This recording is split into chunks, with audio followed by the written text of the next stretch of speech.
किस्मत में था खाली खप्पर, खोज रहा था मैं प्याला, ढूंढ रहा था मैं मृगनयनी, किस्मत में थी मृगछाला।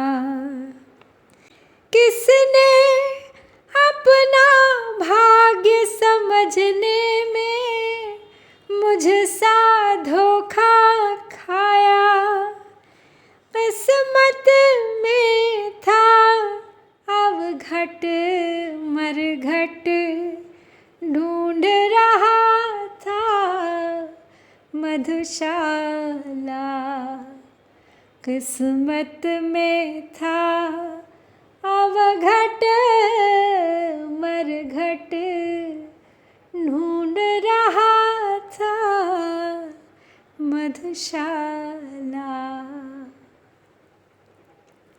किस्मत में था खाली खप्पर, खोज रहा था मैं प्याला, ढूंढ रहा था मैं मृग नयनी, किस्मत में थी मृगछाला।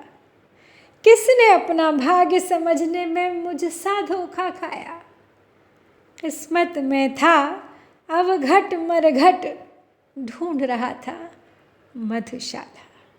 भाग्य के धोखे और अपने जीवन की विडंबनाओं को व्यक्त कर रहे हैं यहाँ पर कविवर बच्चन जी। आत्मबोध और भ्रम का, जीवन के लक्ष्यों और वास्तविकता के बीच के दुखद अंतर का एक यथार्थ, एक अद्भुत चित्रण है इस रुबाई में। वो कहते हैं कि जीवन में हम जो चाहते हैं वो अक्सर हमारी किस्मत से मेल नहीं खाता। जब मैं एक भरपूर प्याले की खोज में था तो मेरे हिस्से में आया खाली पात्र, खाली खप्पर। एक तरीके से ये प्रयोग देके कवि ने इसको मृत्यु के साथ जोड़ दिया है। तो कहते हैं कि जब मैं मृगनयनी का सौंदर्य खोज रहा था तो मेरे हाथ लगी केवल मृगछाला, हिरण की खाल।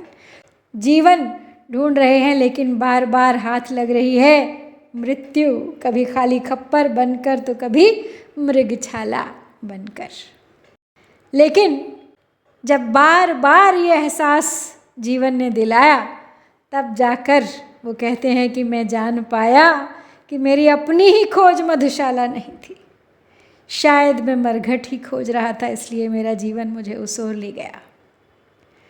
एक बड़ी करुण आत्मस्वीकृति है यहाँ पर, जिससे कि ये बोध होता है कि हमारी अपनी खोज ही हमें धोखा देती है।